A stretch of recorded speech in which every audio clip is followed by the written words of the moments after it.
Saya katakan kepada Anda, walaupun mungkin ada yang tidak setuju dengan kalimat saya, carilah uang yang sebanyak-banyaknya.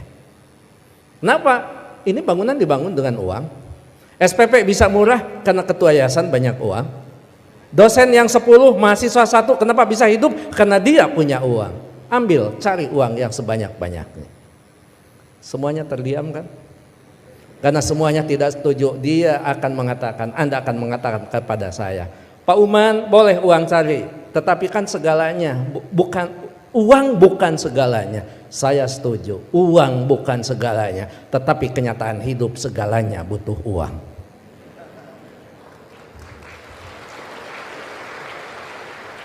Gak mungkin beribadah haji kalau tidak punya uang. Hanya 1-2 orang yang bisa ibadah haji tanpa memiliki uang. Pak, uang itu tidak akan dibawa mati. Betul, saya setuju.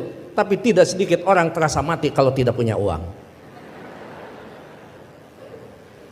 Pak, uang itu hanya akan menjadikan masalah. Setuju, tapi banyak masalah yang harus diselesaikan dengan uang. Pak, kalau sudah cinta nggak ada urusan uang. Betul, tapi kalau cinta ada uang itu lebih indah. Artinya apa?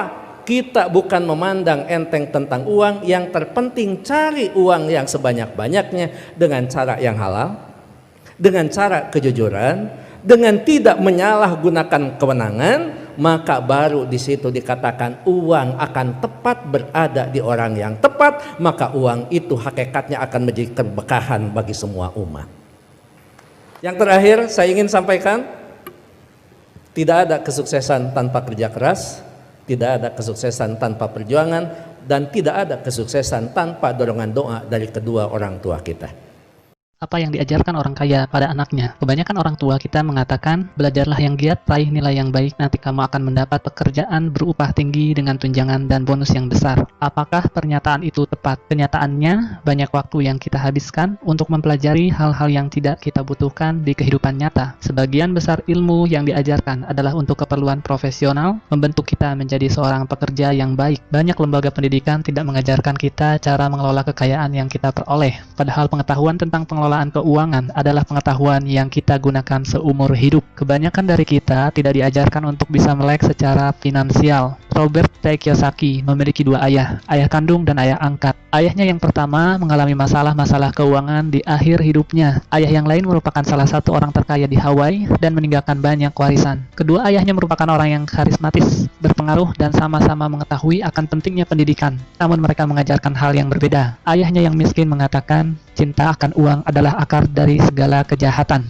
Ayahnya yang kaya mengatakan, kekurangan uang adalah akar segala kejahatan. Ayahnya yang miskin mengajari agar menjadi seorang yang pandai dan cerdik sehingga nantinya bisa bekerja di perusahaan besar. Ayahnya yang kaya mengajari agar memiliki perusahaan dan mempekerjakan orang yang pandai dan cerdik. Ayah yang miskin menyuruh untuk menabung. Ayah yang kaya menyuruh untuk berinvestasi. Saat kondisi sulit, ayahnya yang miskin mengatakan, saya tidak mampu mencapainya. Ayah yang kaya mengatakan, bagaimana agar saya mampu mencapainya? Ayah yang miskin mengajarkan kita agar bekerja untuk uang. Ayah yang kaya mengajari bahwa uanglah yang harusnya bekerja untuk kita. Apa pelajaran yang bisa kita ambil dari kisah hidup Kiyosaki? Pelajaran pertama, orang miskin dan kelas menengah bekerja untuk uang. Orang kaya mempunyai uang yang bekerja untuk mereka. Manusia dipenuhi oleh rasa takut dan hasrat. Takut hidup tanpa uang memotivasi kita untuk bekerja keras. Setelah itu, kita mendapatkan penghasilan. Selanjutnya, hasrat atau nafsu mengajak kita untuk memikirkan hal-hal yang indah. Handphone baru, televisi baru, kendaraan baru, liburan, bioskop, dan lainnya. Semakin besar pendapatan, maka semakin mewah keinginan seseorang dan semakin besar juga pengeluarannya. Ketakutan dan hasrat ini berlangsung terus hingga yang tersisa adalah tagihan cicilan dan berbagai hutang.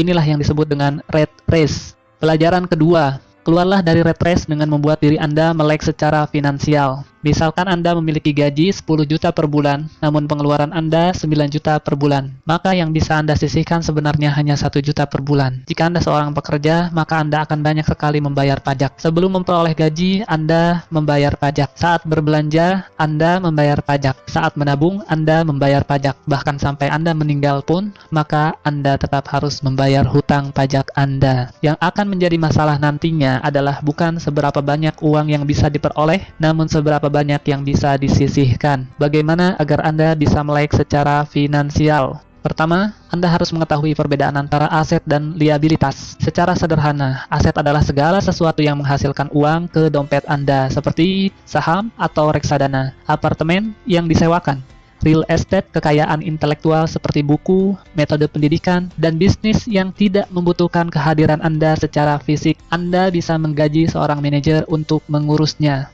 Liabilitas adalah segala sesuatu yang mengeluarkan uang dari dompet Anda. Contohnya adalah hutang kartu kredit, hutang sewa, televisi baru, handphone mewah, asuransi, dan lainnya.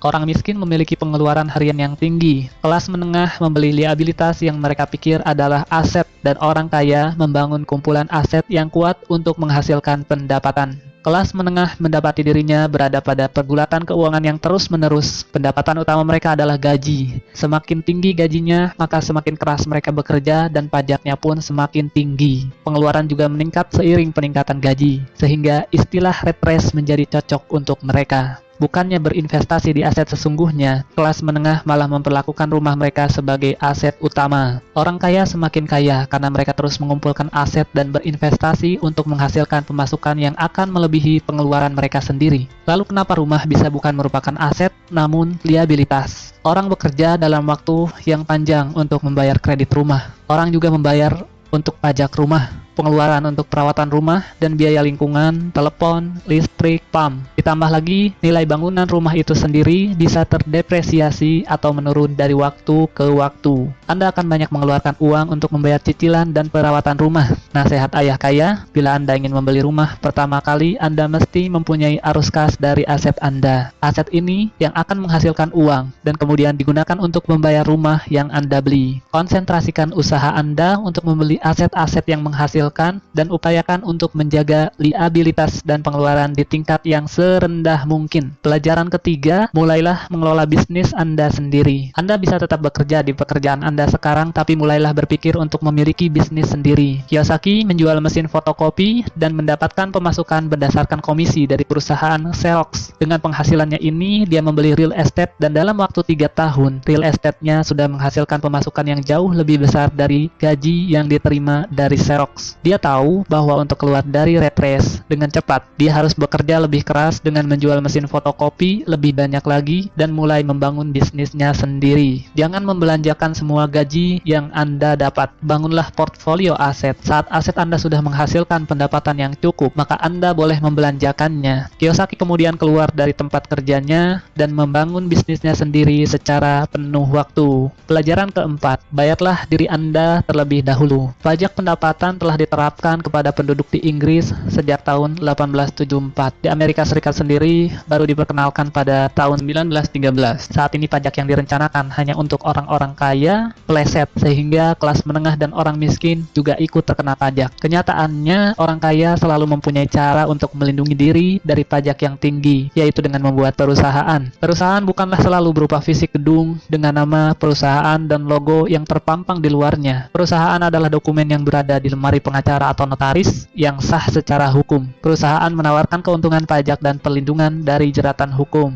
Ini adalah cara yang sah untuk melindungi kekayaan Anda. Orang kaya telah menggunakan cara ini dari generasi ke generasi. Pelajarilah lebih lanjut dan temukan aturan-aturan pajak yang membawa keuntungan terbaik untuk Anda. Ayah kaya berkata, bayarlah diri Anda terlebih dahulu. Ini akan memaksa Anda untuk membuat sumber pemasukan lain untuk menutup pengeluaran Anda. Aturan sederhana ini bekerja seperti ini. Orang yang bekerja untuk perusahaan akan pertama-tama membayar pajak, lalu mendapatkan pemasukan, kemudian baru berbelanja. Sedangkan pemilik perusahaan akan terlebih dahulu memperoleh pemasukan, kemudian berbelanja, lalu membayar pajak. Para pekerja dipajaki terlebih dahulu, kemudian menggunakan apa yang tersisa. Sedangkan pemilik perusahaan menggunakan terlebih dahulu pendapatan dan membayar pajak berdasarkan apa yang tersisa. Lalu, apa yang penting dipelajari agar Anda melek finansial? Ada 4 ilmu utama yang penting untuk dipelajari. Yang pertama, akuntansi. Akuntansi membuat kita bisa membaca laporan keuangan. Pada saat meninjau suatu bisnis atau aset, Anda perlu secara cepat melihat catatan keuangan perusahaan yang sedang Anda tinjau. Banyak orang yang tidak tahu bagaimana menyeimbangkan neraca keuangan. Yang kedua adalah investasi. Keterampilan ini akan terasa dengan pengalaman. Bicaralah dengan para investor dan selidiki bagaimana cara mereka berinvestasi. Yang ketiga adalah perilaku pasar. Ketahuilah aturan penawaran dan permintaan. Tidak ada pemilik bisnis yang dapat melakukan bisnisnya tanpa memahami prinsip dasar dari pasar. Lihatlah berbagai kesempatan atau peluang bisnis. Lihat apa yang dijual dan siapa yang akan membelinya. Yang keempat adalah hukum. Kiyosaki merekomendasikan untuk melakukan segala yang berkaitan dengan pengembangan bisnis Anda dalam koridor bisnis yang legal. Ketahuilah hukum-hukum perusahaan, aturan lokal, dan aturan akuntansi yang berlaku. Pelajaran kelima, belajarlah untuk menjadi investor profesional. Ayah kaya menjelaskan bahwa ada dua jenis investor. Yang pertama adalah pembeli paket investasi. Ini adalah investor yang menelepon retail outlet, perusahaan real estate, stockbroker, atau perencana keuangan dan menaruh uang Anda dalam portfolio investasi yang sudah ada. Cara ini merupakan cara tercepat dan praktis. Yang kedua adalah investor profesional. Rancang sendiri investasi Anda, lakukanlah penawaran aset-aset Anda, dan cari berbagai kemungkinan dari kesempatan yang ada. Ayah kaya sangat menganjurkan jenis investor ini. Anda perlu membangun 3 keterampilan dasar untuk menjadi investor jenis ini. Yang pertama adalah identifikasi kesempatan atau peluang yang dilewatkan oleh orang lain.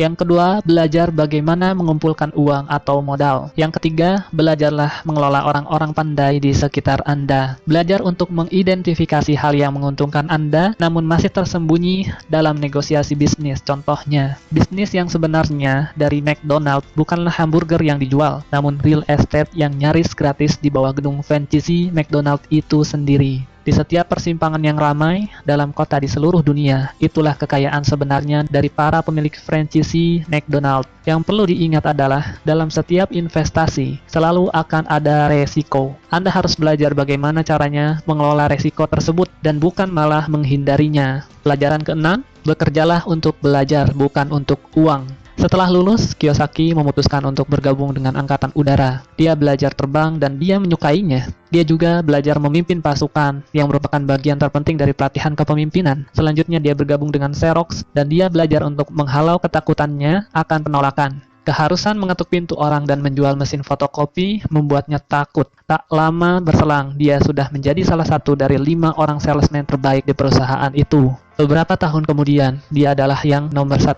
Setelah belajar menaklukkan rasa malu dan takut akan penolakan, dan menjadi nomor 1, dia keluar untuk mulai membangun kerajaan bisnisnya sendiri. Pelajari berbagai keterampilan menjadi seorang public relations, marketing, advertising. Ambillah pekerjaan sambilan dengan tujuan untuk belajar lebih jauh lagi, bukan untuk uang. Dalam sistem pendidikan kita, sekolah mengajarkan orang menjadi seorang profesional. Profesional akan menjadi seorang spesialis hingga mereka tak mampu bekerja di luar bidangnya dan membutuhkan serikat pekerja untuk melindungi posisi atau pekerjaan mereka. Ingatlah, Anda bisa menjadi seorang profesional, katakanlah belajar menjadi seorang pilot jika ingin belajar terbang. Namun, pada saat yang sama, mulailah berpikir untuk mengembangkan bisnis Anda sendiri. Orang kaya mendidik anaknya berbagai hal yang berkaitan dengan bisnis itu sendiri. Mereka memindahkannya dari departemen yang satu ke departemen yang lainnya, hingga ia dapat belajar tentang keterkaitan antar departemen yang ada. Spesialisasi bukanlah yang terpenting di sini, namun mengambil pelajaran di semua departemen sangatlah penting untuk modal melihat suatu bisnis secara keseluruhan. Ada 3 keterampilan manajemen yang utama.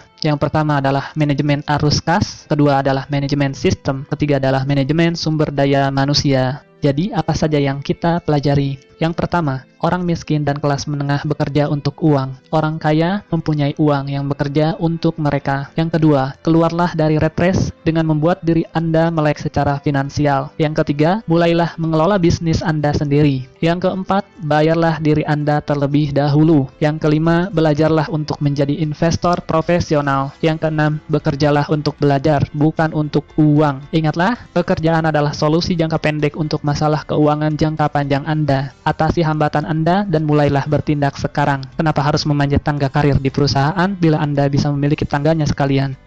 Diringkas dari buku Rich Dad Poor Dad, Robert T. Kiyosaki.